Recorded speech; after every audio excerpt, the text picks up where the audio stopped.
All right, guys, once again, it's Kennard Vernon Stewart here for the podcast talking Auburn football. Go ahead and like this video, comment, and subscribe to Vernon Speak Sports Auburn YouTube. Man, I appreciate you all tonight.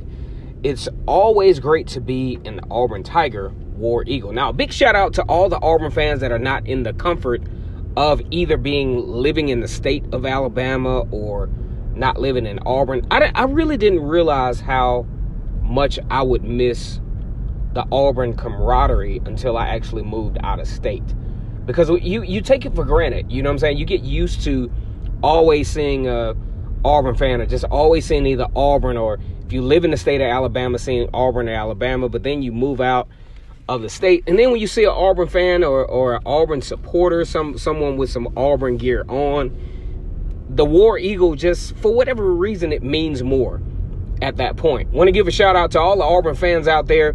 This is a bye week. Auburn is actually not playing a football game this coming weekend. Auburn gets to rest and get some things together. Marlon Davidson suffering an injury. Jeremiah Denson was sick. I think Jeremiah Denson will be okay. I think Marlon Davidson would be okay. Video coming soon on the things that I liked about Auburn versus Ole Miss. A lot of guys and gals were not satisfied with a 20-14 victory over Ole Miss, but I kind of liked it. I like what Auburn was able to accomplish within the scope of that particular football game. Got a lot of things done. We will talk about that in more detail later, but this is more of a casual video. I want to give a shout out to Travis Williams, co-defensive coordinator, came on to the Auburn staff. One of the really unsung linebackers in Auburn history. Honorable mention for All-American. Was actually on the same team with Carnell Williams and Ronnie Brown in 2004, when in a controversial fashion, Auburn did not appear in the national championship game against USC. Up for debate. I don't know if Auburn would have actually won that game or not, because USC was a pretty good football team. But with the nature of Auburn and how they played football that year and how they continued to get better each week, I got a feeling Auburn would have pushed USC to the limit in that particular football game. Now, Travis Williams coming into the 2019 season as, first of all, a linebacker coach, and recently, at the beginning of the season, got promoted to co-defensive coordinator, faced, in the midst of a promotion, faced probably the biggest challenge of his young career as a college football coach. Now, Travis Williams, for the most part, during the inaugural stages of his career, had the luxury of Deshaun Davis, Darrell Williams, and Montavious Atkinson. That was pretty much the linebacker core that he rolled with for the first couple of years. So this particular year, with so much at stake, you're talking about Auburn coming into this season with a true freshman quarterback, arguably one of the more tough schedules in the country. This is not even arguable. Auburn has the toughest schedule in the country. By the time all of this is over, half of Auburn's schedule, 6 games, guys, will be against teams who either have been ranked or are very highly ranked. You talk about Oregon, who is in the top 10, like a solid top 10. If they run the table in the Pac-12, might make a case to be in the college football playoff. You talk about Texas A&M at the time Auburn played them in College Station, were ranked at that time. You talk about LSU, Florida, obviously ranked teams, and then have Georgia, have Georgia on the horizon and Alabama on the horizon later on. These are teams who are going to be in the conversation for national implications, not just the SEC, but national implications. So, coming into this season, Travis Williams had one of the toughest challenges, I think, for a relatively new college football coach. Starting with all new linebackers in this type of situation.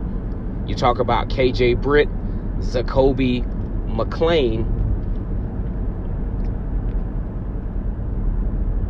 Michael Harris, who we haven't seen a lot of this year, but having to replace that linebacker core had to be a challenge coming into this year, because you talk about having to replace all of those guys, all of that experience, is just not an easy thing to do.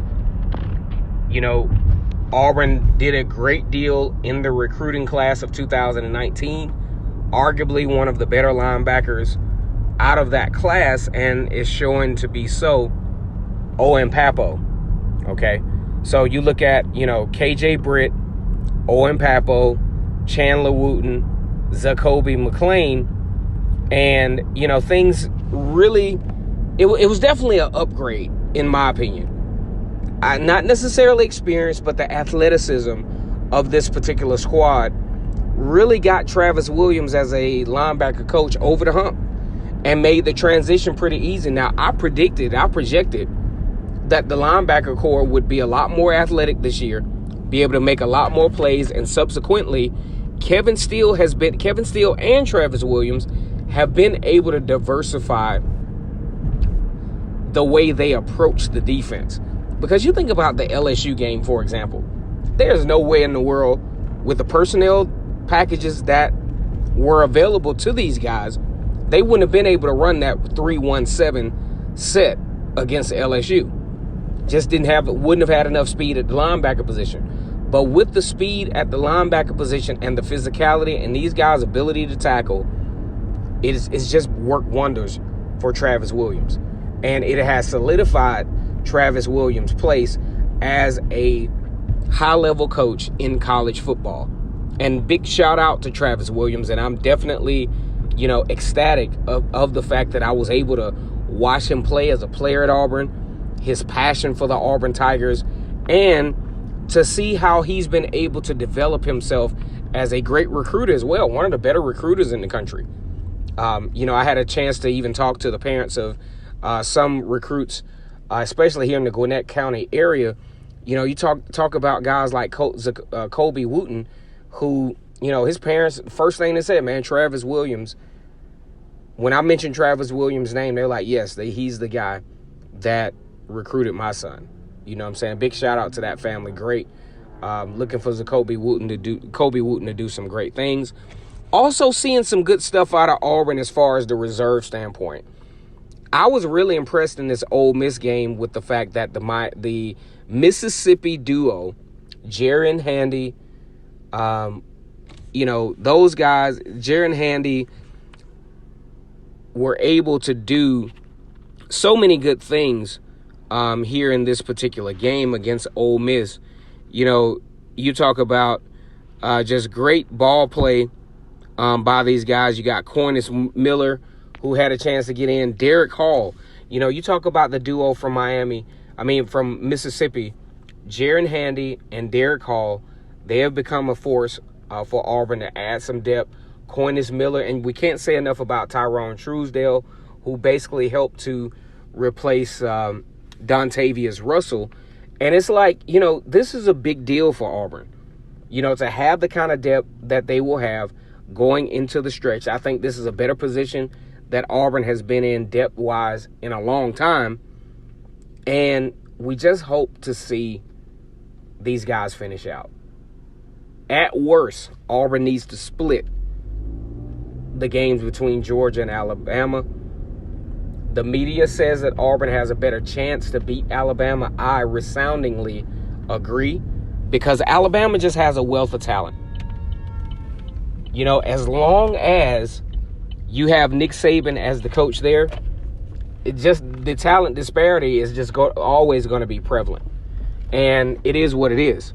However, I really like the possibility of Auburn. I like what I saw in the Ole Miss game, which we will talk about a little bit later, offensively and defensively. But tonight, it's about Travis Williams, co-defensive coordinator, linebackers coach, former Auburn player that gave his heart and soul on the football field. Let's give it to him tonight. Once again, it's Kennard Vernon Stewart here for the podcast talking Auburn football. I'm going to go ahead and go out on a limb and tell you guys, It's always great, seriously, to be an Auburn Tiger, War Eagle.